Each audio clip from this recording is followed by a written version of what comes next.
I'll tell you a joke. Kilt. I have never wore one of those. Don't own one.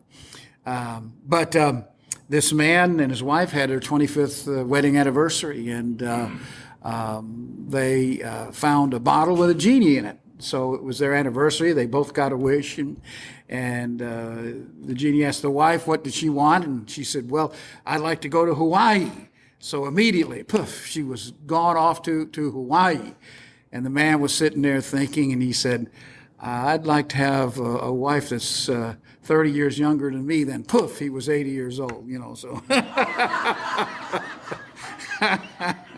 So be careful what you wish for.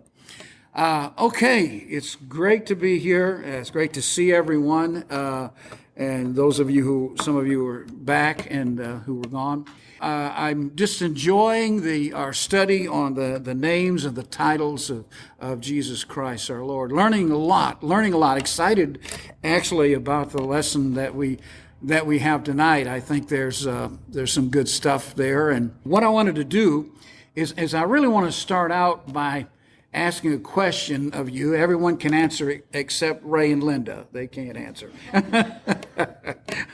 Here's the question. As we study these names and titles of Jesus Christ, of which there are over 250 of them, the question I want to ask is, what name or title did Jesus purposely call himself more than any other of his titles? Okay. Son of Man, that's right. That's the Son of Man. That was the one title that Jesus used or chose to use concerning himself more than any other title in the Bible. In fact, I think there's about 50 times in the Gospels, not counting the repeats of the different Gospels, did he call himself the Son of Man. And it's a very interesting title that we're going to look at tonight, and that's Jesus as the Son of Man. And I think you're going to see, man, that there's more to this thing than meets the eye, especially in how it's normally explained, as what does this Son of Man title mean? Okay, because there's so much there that's in it. Jesus then used this title or chose this title to refer to himself over 50 times in the gospel, more than any other title that he has. Did he refer to himself as one of these titles, and that is that he was the Son of Man, the Son of Man. Now let's talk about that words, those words, that connection of words, and kind of what do they mean? First of all, when we look at the phrase Son of Man, in the Hebrew, it's Ben Adam. And in other words, it's son of Adam, or son of a human being, is what it is. And so for that reason, the words Son of Man are not confined just to Jesus. I mean, that's said of others, that phrase Son of Man, okay? For instance, when you start to really study throughout the Scriptures, and you ask the question because you see so much Jesus calling himself the Son of Man, and you ask some teacher of the Scriptures, or even look at the various sermons that you've heard or lessons that you've heard about the Son of Man. How many of you have heard a lot of lessons on the Son of Man, Jesus the Son of Man? How many? Really? I can't think of any, and it's the one title that Jesus called himself by more than any other title in the Bible. But when you ask a teacher maybe about, well, what does that title Son of Man mean? And they say, well, Son of God means that he was divine, that he was God on earth, the Word who became flesh. That's what the Son of God means. But the Son of Man just means that he was 100% human. Now, it means so much more than that, which we're going to delve into tonight and try to see a little bit of it. But yes, it does mean that he was human as part of the understanding of it. In fact, if you go to the Apostle Paul's writing, What was Jesus, did he say about Jesus? He said Jesus was the second what? Adam, the second Adam. Okay, so Adam was first, the first Adam, with Adam and his wife Eve. And then the second Adam is Jesus Christ. Because the first Adam, according to the Apostle Paul, messed everything up, right? He started the human race on a course for destruction and brought death into the world, okay? And everything that Adam did, the first Adam, he was reversed by Jesus, who was the second Adam, according to the Apostle Paul. Now, when you look at that phrase, Son of Man, you find that there are people in the Bible that are called Son of Man by God. And you know who the one was called the most the Son of Man? And that is Ezekiel. Ezekiel was called Son of Man 90 times in the book of Ezekiel. Okay. And God referred to him as the Son of Man 90 different times. Now, why was that? Why did he refer to him as Son of Man so often?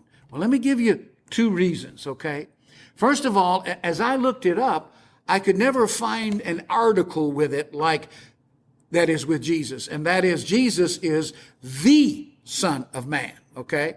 So you find Ezekiel being called Son of Man, Son of Man, Son of Man, but I don't see an article saying the Son of Man, okay? That makes it a little different. Remember, just like when we studied on Jesus, the Son of God, or Jesus, the Son of David. There's only one, and there was only the Son of Man, like Jesus was the Son of Man. Also, Ezekiel was a typology or a type of Jesus. Now, you don't usually think of Ezekiel as a type of Jesus, right? I mean, who do you think about, first of all? If I asked who was a type of Jesus, who's the first one you'd say? David. David was a type of Jesus. Yes, absolutely. How about Joseph? Joseph, to me, is probably one of the clearest types of Jesus. Then Abraham's son, Isaac. Was he not a type of Jesus? Sure he was a type of Jesus. Then you go on, and David was a type of Jesus, but not too many think about Ezekiel being a type of Jesus. And yet, when you go through and look at Ezekiel, you see all these things that were like Jesus. For instance, Ezekiel was a prophet. Jesus was a prophet. Ezekiel was a priest. Jesus was a priest. Ezekiel had a mission of going to the house of Israel.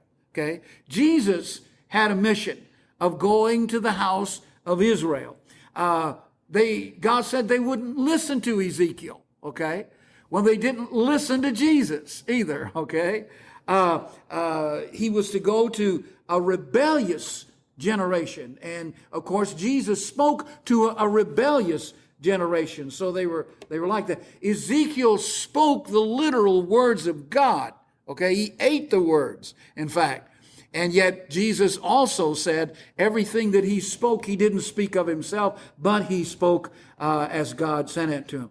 Ezekiel was sent to warn the people that if they didn't change, they were going to be in big trouble. Well, Jesus came and warned us too about impending doom to those who don't follow him and believe in him. And so there are a lot of ways that they connected and ways that you could say that Jesus was the Son of Man. Now, it's also, this Son of Man is very important as we start thinking about it, because if I ask you this question, who is the Antichrist?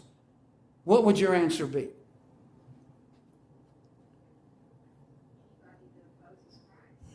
Anybody that opposes Christ? Okay. Yeah, those who say he's not the son of God, or those who say he's not the Son of Man. Okay. Here's John's words. In 2 John 1 and verse 7, he says, "Many deceivers have gone out into the world, and those who do not confess that Jesus Christ has come in the what? In the flesh, the Son of Man." Okay? Those who do not confess that Jesus has come in the flesh, any such person is a deceiver and the Antichrist. John said, you've heard that the Antichrist is coming. And John then went on to say, he's already here. Anyone, you could be an Antichrist. I could be an Antichrist if I started teaching you that Jesus Christ didn't come in the flesh, that he was not the Son of Man. Okay? I think that's very interesting. You know, I study a lot about the Gnostics, who were those who were Antichrist. They were the ones that John was talking about. And they were in the church. They came from inside the church. And it's important to understand that they all believed that Jesus Christ was the Son of God. They believed that Jesus was deity. Okay? But they got to thinking about that if Jesus is deity, God can't be associated with what? Sin, basically. God can't be associated with sin. He can't be. And so the Gnostics would say, and they would do it in a very subtle way. They say, well, you see, because God is God, he can't be associated with sin.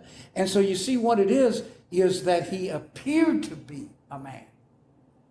And now we think, oh, how silly is that? But then the Gnostic would say, well, wait a minute, didn't God appear as a man when he came to Abraham with two other men who were angels? Didn't God appear as a man when he wrestled with Jacob? Okay. Didn't God appear as a man when he was inside the fiery furnace? Didn't he appear as a man? Well, he appeared as a man, and he did the same thing when he came to earth. And he really wasn't on the cross suffering and dying for sin, because God can't die, but he was appearing to be that way. In fact, he would dematerialize when crowds would sometimes try to get a hold of him. You see, that was a subtle type thing. But then John says, if you believe that he was not in the flesh, you are an Antichrist. Okay, that's what an Antichrist is. But then the opposite of that is true. Today, we've gone the opposite way, where we have in supposedly Christian universities, and they're teaching that Jesus Christ is what? Not the deity, not God. Okay? And that's just much blasphemy as a Antichrist would give you. Making sense here? Okay. So the Son of Man, though, this idea of the Son of Man, Jesus using it so many times to talk about himself, has a great deal of meaning, and he's not talking about just the fact that Jesus Christ was human. He's talking about something much more than that. You see, what he's talking about is going all the way back to Ezekiel chapter 7, okay? And in Ezekiel chapter 7, Daniel chapter 7, Daniel had a vision.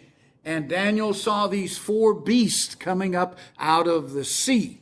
And each of these beasts were governments or kingdoms that were against God. And they were being controlled by Satan. And they were coming against the people of God. Now, to understand these kingdoms, what you have to do is go before Daniel chapter 7 all the way to Daniel chapter 2. Because when you get to Daniel chapter 2, he explains what these kingdoms are. Do you remember that? In Daniel chapter 2, Nebuchadnezzar, remember, he had this dream. And in this dream, he saw this big figure, and it had a head of gold and a breastplate of brass, and had feet of iron and toes of clay and all of that stuff. And he had this dream, and he knew it wasn't just a dream, it was from God. And so what he did is he called his advisors and his witch doctors, if you will, and all of them, and he said, tell me what my dream meant. And they said, sure, tell us what you dreamed, and then we'll tell you what it meant. He said, it doesn't work that way. You tell me what I dreamed and then interpret it, or I'll kill you, and I'll kill all your family, and I'll burn your house down. So he went gangster on him, right? He was ready to really tear him up. And then they didn't know what to do. They heard Daniel could interpret dreams. So Daniel came, and Daniel, I'm paraphrasing to get through this. Daniel came, and when he got there, he said, I can't interpret this, but God can.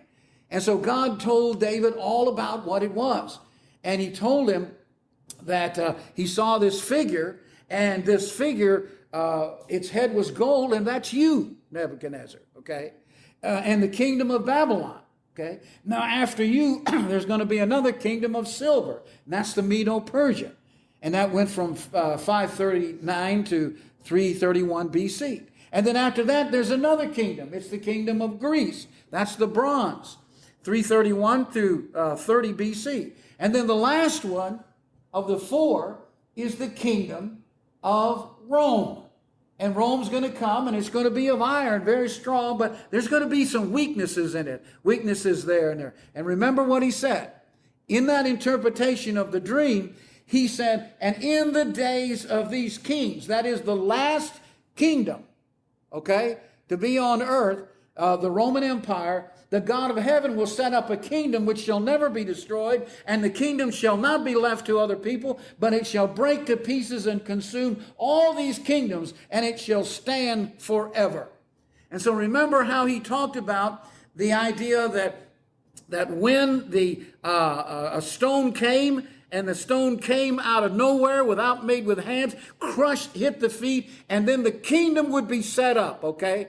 Now, when you get to chapter 7, he says the same thing about the beast, 4 different kingdoms, right? But then he adds something to it, another component, which will answer our question about the Son of Man, okay? He said in Daniel chapter 7, and then concerning the last vision of the beast, and then he said, and I saw the night visions, and behold, one like the what? The Son of Man came with the clouds of heaven and came to the Ancient of Days, and they brought him near before him. So the Ancient of Days is God, okay? And this coming of the Son of Man in the clouds is not the second coming. We tend to always think second coming, but this is the ascension of the Son of Man. The ascension of the Son of Man is going to happen, and it's at that ascension when the Son of Man gets in there up to heaven and sits at the throne of the Ancient of Days, him being God Almighty, okay? And when he does that, what's going to happen? That's when the kingdom starts. That's when the kingdom starts of God. And he says, and then there was given dominion and glory and a kingdom, and all the nations and the languages should serve him. His dominion is an everlasting dominion which shall not pass away, and his kingdom that which shall not be destroyed.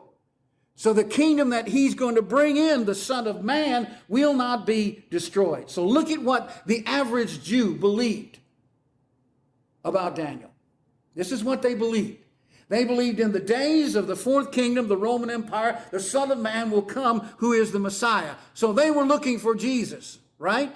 They were looking for the Messiah to come because they looked at the Messiah and the Son of Man as being one and the same. And I don't have a lot for proof of that, but it's in the traditional Jewish teachings. Then secondly, the Son of Man would establish the kingdom that will destroy all other kingdoms and be an everlasting kingdom. In other words, it won't be destroyed. And then the Son of Man kingdom will come into existence when he ascends into heaven.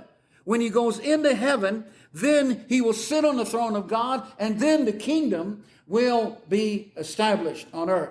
Now we learn from other prophecies that when he comes, he will do away with the sacrificial system in that kingdom, which means the destruction of the temple and the creation of a new covenant. We went over a lot of that last week, so I'm not going to go back to that, okay? And then fifthly, the Son of Man will become the judge of all the earth and all other kingdoms and their inhabitants. And then sixthly, the Son of Man's kingdom will not be destroyed, nor will the Son of Man be destroyed. Are you with me? That's what they thought. Now, can you imagine how they felt when they looked on Pilate's porch and there stood Jesus, who called himself the Son of Man over 50 times and said he was the Son of Man over and over again, and he's beaten, and he's bloodied, and he's bruised, and his beard's torn, and his spit in his face, and a crown of thorn on his head. What do you think they would do after knowing all these things about the Son of Man? What do you think they'd do? Yeah, they're pretty confused. They don't want him. He's not the Son of Man, is he? He can't be. No. Okay, well, we're jumping ahead here. All right, so Jesus comes as the Son of Man, and he begins in phases to reveal things. The first phase, he comes, and he comes to earth calling himself the Son of Man, and God bearing witness with miracles. Not just any miracles, God miracles. Not just the healing of the sick, but the raising of the dead, walking on the sea, turning water to wine, commanding the elements. Okay, these are things that are God miracles. Okay, and then 50 times without, adding the ones that are comparative in the Gospels, he calls himself the Son of Man. So then what does he do? Jesus comes and starts proclaiming the kingdom is what? The kingdom is at hand. This is what the Jews expected him to do. They started flocking in. They wanted to hear this. So he begins to tell them the kingdom's at hand. John the Baptist, who was preparing the way, says the kingdom is at hand. It's about here. It's right now. It's coming. Okay? And then Jesus begins to explain all these things about the kingdom. He explains of the nature of the inhabitants of the kingdom and their attitudes and how they believed and how they thought. And then he begins to talk about the kingdom itself. And he does it by using parable after parable after parable after parable. And many of these explanations are totally contrary to what they believe. I mean, about Daniel and what he taught concerning the Son of Man and the kingdom. How can you say turn the other cheek? You know what I mean? It doesn't fit. All right? So he comes and he starts explaining the kingdom, and they're looking for this military thing, and they never hear it from Jesus. Okay? Are you with me? So that's phase one. Now phase two begins, and Jesus begins to lay the bombshells that are going to totally destroy most of what the Jews believed about the Son of Man from Daniel chapter 7. And they all believe this now. Not just a few. They all did if they studied and if they listened to the rabbis. Okay? First of all, the Son of Man is not just the Messiah, which they believe. He's God. That was a shocker. Okay? That was a shocker to them. And there are many illustrations we could use. We've already gone through the title, I am. So, when Jesus stood up and said, before Abraham was, I am. They wanted to kill him, for saying that. But there were a lot of them that he used a lot of illustrations that I think are really good. For instance, in Luke chapter 5, okay, the Son of Man is divine. And I'm going to just read. And it came to pass on a certain day he was teaching, and there were Pharisees and doctors of the law sitting there, and they had come out from every town in Galilee and Judea and Jerusalem, and the power of the Lord was present to heal them. And they were also there because of Lazarus, okay?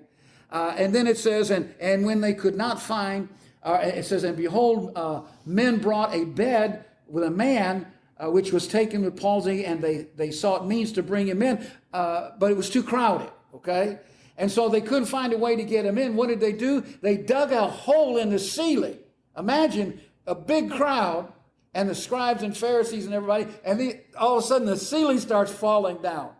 And then through that hole in the ceiling, they dropped this man down in the bed, and Jesus looks at him, okay? And Jesus said, thy sins are forgiven. And all of them, all the scribes and the Pharisees began to reason, saying, who is this which speaketh blasphemy? Who can forgive sins but God alone? And they were right and they were wrong. They were right in only God can forgive sin. They were wrong in that Jesus was blaspheming. And then Jesus made this statement. He said, after perceiving their thoughts, he answers them, why reason you in your hearts these things? Okay.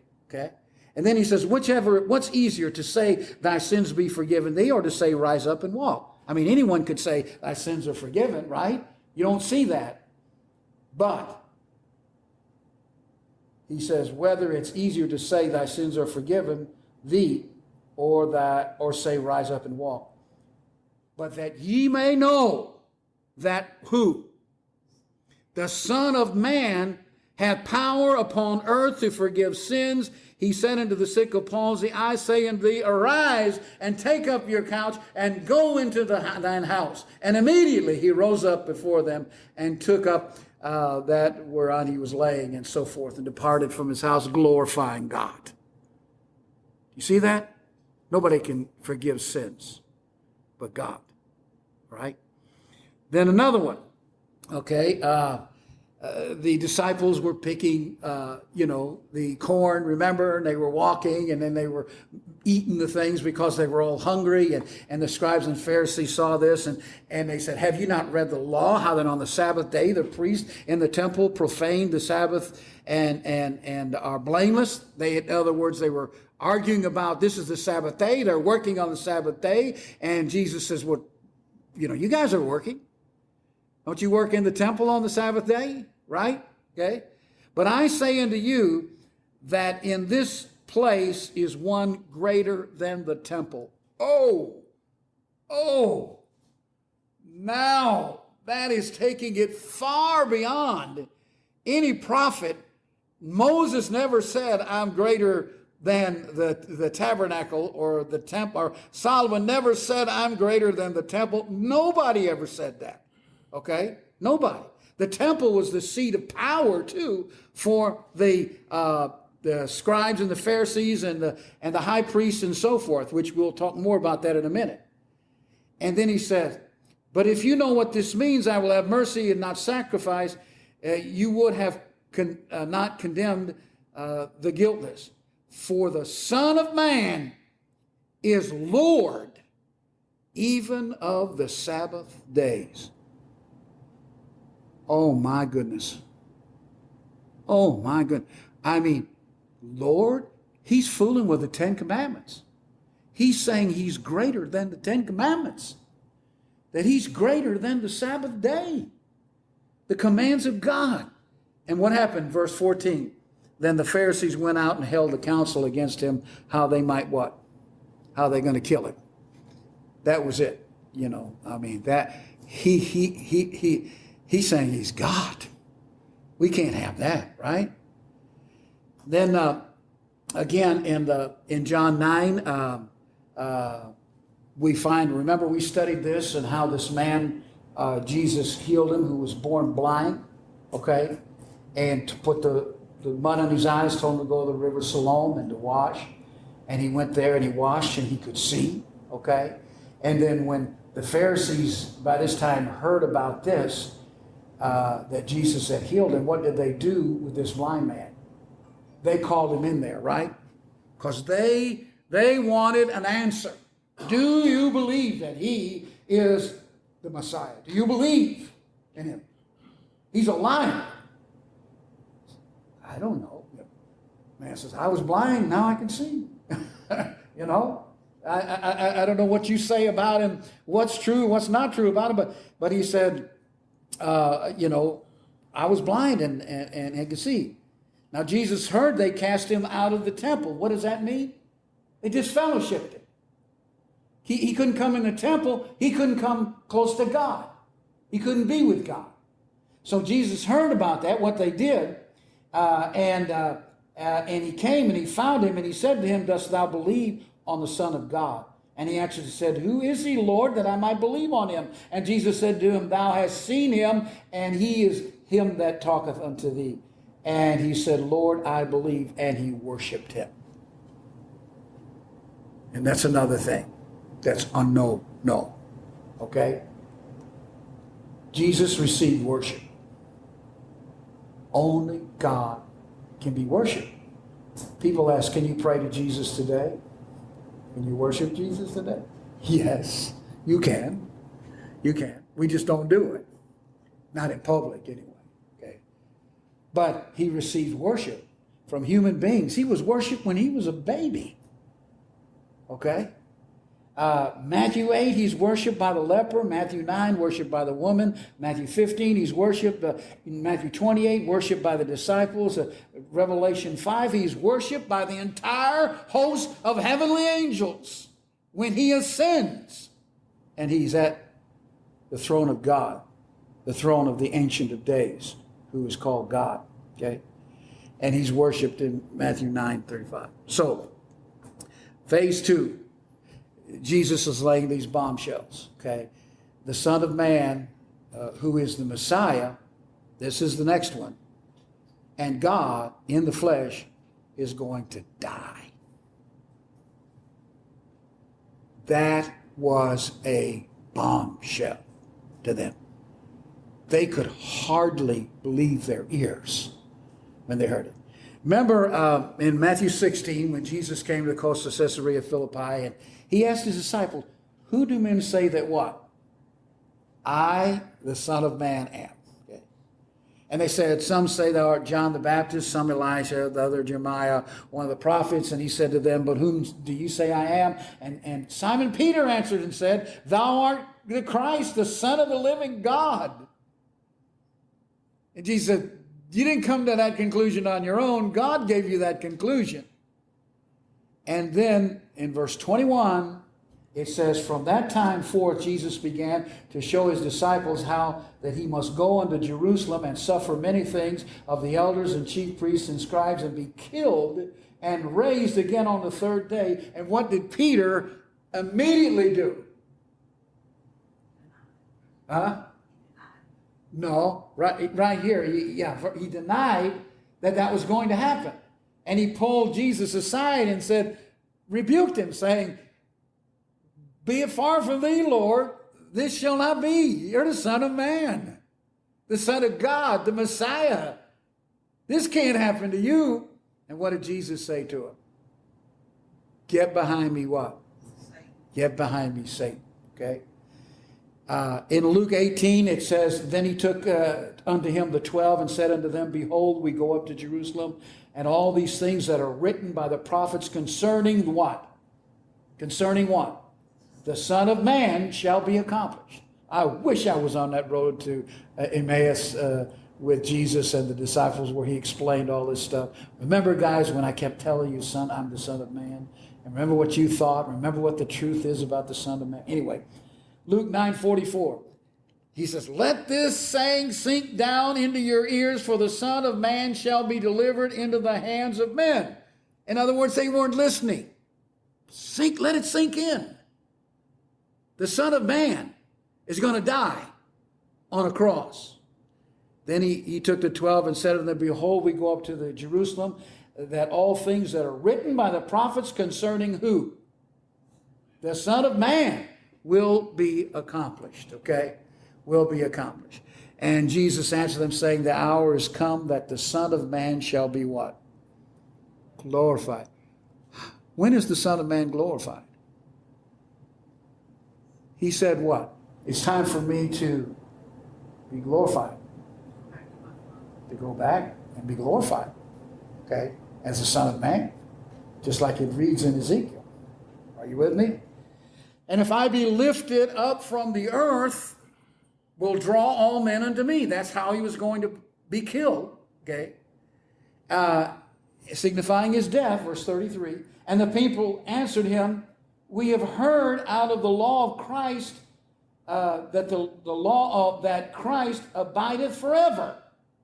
How sayest thou the Son of Man must be lifted up? Who is this Son of Man? Now, if you read that just out of context, you would think that they're asking, who's the Son of Man? No, they're not asking, who's the Son of Man?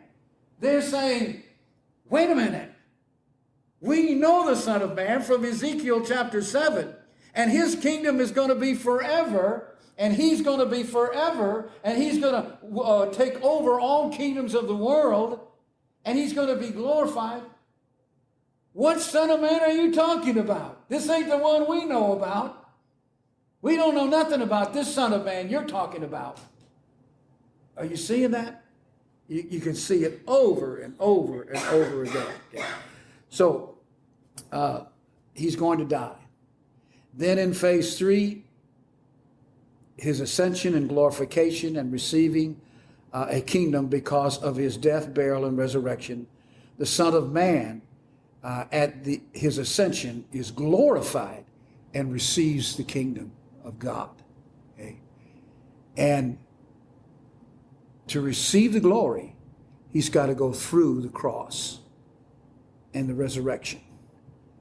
It's the only way to exaltation. Okay? And so, going back to Daniel and the vision, Daniel looked and what happened? The Son of Man is coming in the clouds. Remember, they stood, watched him being raised up where? In the clouds, right? Coming in the clouds, okay? And he approaches the Ancients of Days and was led into whose presence? His presence. So the Ancient of Days is God. And he was given authority and glory and sovereigns and power, and all nations and people and every language worshiped him. And his dominion is an everlasting dominion that will not pass away, and the kingdom is one that will never be destroyed. So, the ascension of the Son of Man in John 6 and verse 62, I like what Jesus said. Remember, that was when he said, unless you eat my flesh and drink my blood, there's no life in you. And all the disciples started going away, and not following him except his inner circle. And he said, are you going to leave also? And he said, where are we going to go? Who has the words of life? And Jesus says to him, well, I'll tell you this much. And what if you see the Son of Man ascend up where he was before? In other words, you hang with me. You're going to see some things. You're going to see me ascend into heaven at the right hand of God, just like Ezekiel said, because I am the what? The Son of Man. In Matthew 26 and 64, Jesus said unto him, thou hast said, nevertheless I say unto you, hereafter shall you see the Son of... Oh, let me give you a background to this, okay? And in Acts chapter 7, it says, and behold, this is what Stephen said as they're killing him. He says, behold, I see the heavens open, and the what? The Son of Man, the Son of Man standing on the right hand of God. Boy, don't you think that had to put some kind of fear into them? Because they knew all these things in their minds. They knew it all, okay? And so the Son of Man at his glorification received the kingdom and his glory, okay? And then the Son of Man is now the judge of all humanity. Matthew 5:27, it says, and hath given him authority to execute judgment, also because he is what? The Son of Man. The Son of Man, Jesus, has all authority to judge the world and will judge the world. In all of the scriptures, Jesus said, watch therefore, you know neither the day nor the hour in which the Son of Man is coming. He's talking about judgment now, okay? He gave all of the talk about separating the two, the sheep and the goats, and not everyone that saith unto me, Lord, Lord, will enter the kingdom of heaven. But he who does the will of my Father who is in heaven, and on about the judgment. But in Matthew 26, this one is a great one, I think. This is what killed him. This is what killed Jesus. He was arrested, and he was taken to Caiaphas, the high priest, where the teachers of the law and the elders had assembled. But Peter followed him at a distance, and so forth. Verse 59. The chief priests and the whole Sanhedrin were looking for false evidence against Jesus so that they could put him to death, but they didn't find any, though many false witnesses came forward. Finally, two came forward and declared, this fellow said, I am able to destroy the temple of God and rebuild it in 3 days. Now, wait a minute. What was the temple to Caiaphas and the Jewish leaders? What was it? It was their power. Their whole seat of power was the temple. You take a temple away and sacrificial system away, and they have nothing. They have nothing. Okay? And they knew when the real Messiah comes, that will happen. So here's what they did. The high priest stands up and says to Jesus, "Are you going to answer this testimony that these men bring against you?" Jesus was silent.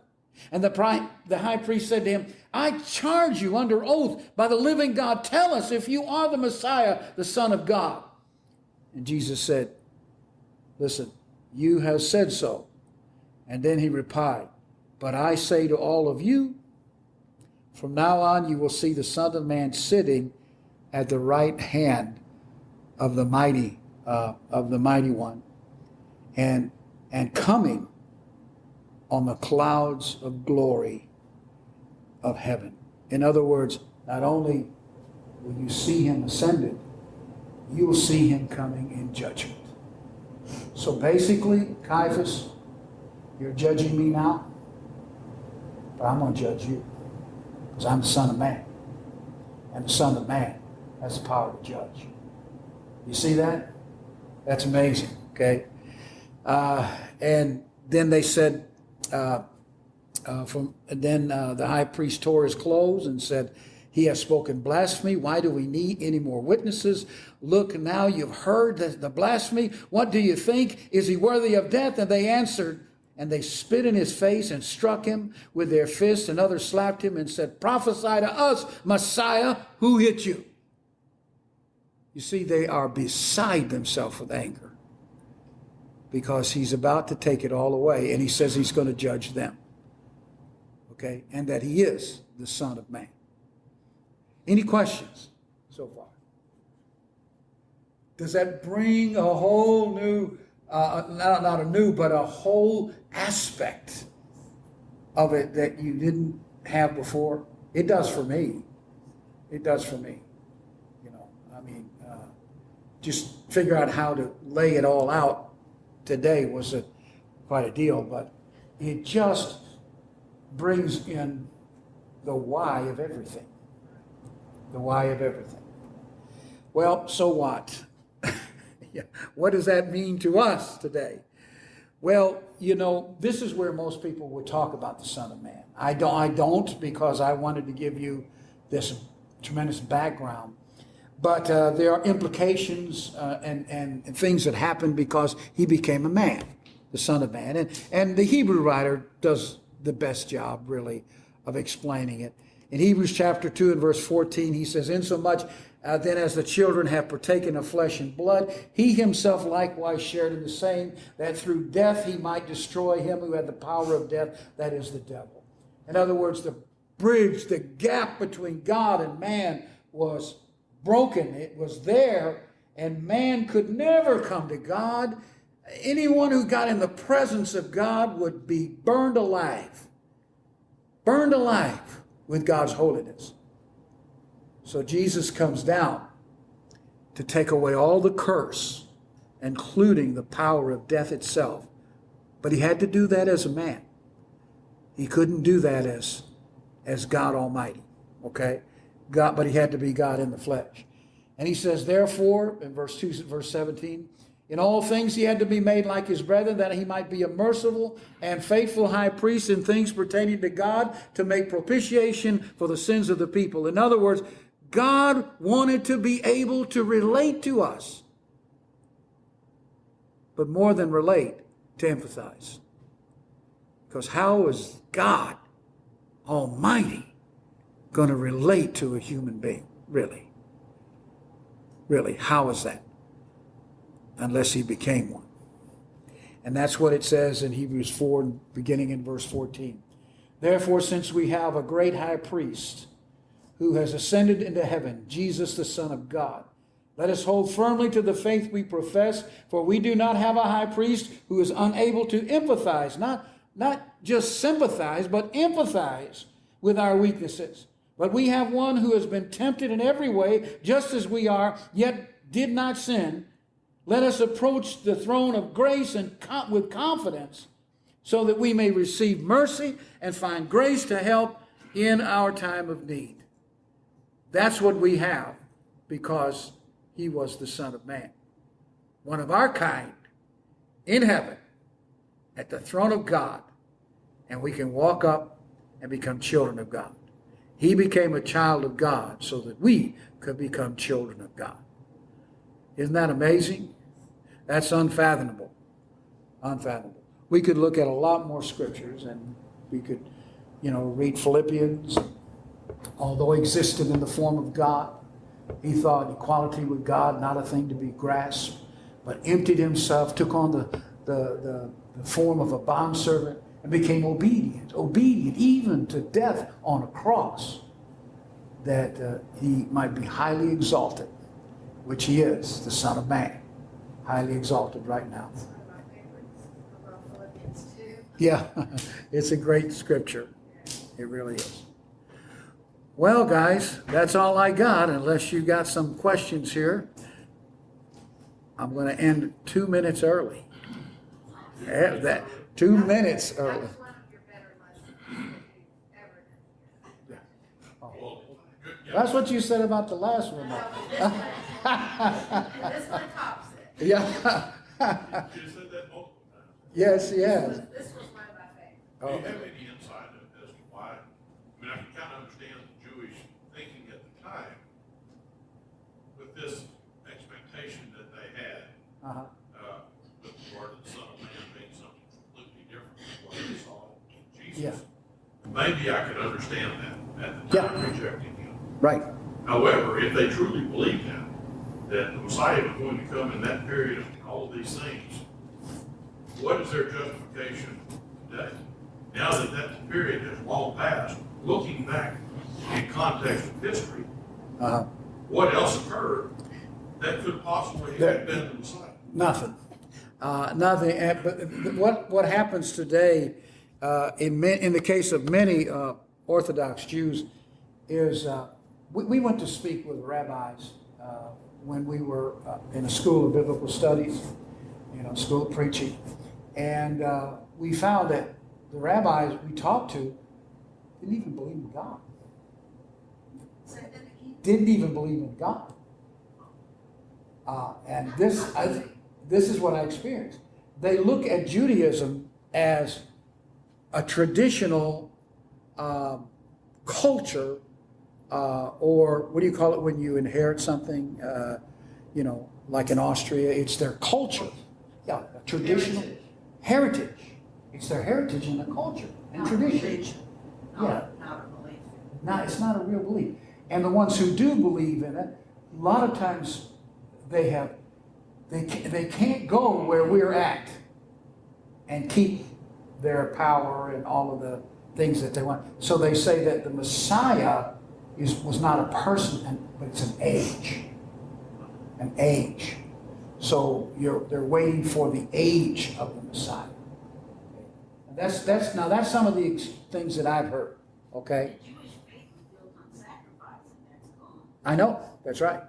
That's absolutely right. We talked about that last week, all the reasons why, if Jesus wasn't the Messiah, that all the promises of God failed about the Messiah. They just did. Because the sacrificial system is gone. Okay? The ability to have your genealogy records going back to being a descendant of David is gone. None of them have that. So it could not. So when they go back, even when they study the Old Testament, they change the meaning of those prophecies. Okay. So in order to deny Christ, they essentially had to completely change the foundation of their belief. Yeah. Well, yeah. Like the foundation is still the Ten Commandments. The keeping of the Sabbath day. They've kept certain I'm talking things. about in the context of the Messiah. Yeah. But yes. Yeah. In the context of the Messiah, I believe anyway. I believe, and I'm not a Jew, but I have talked to them before.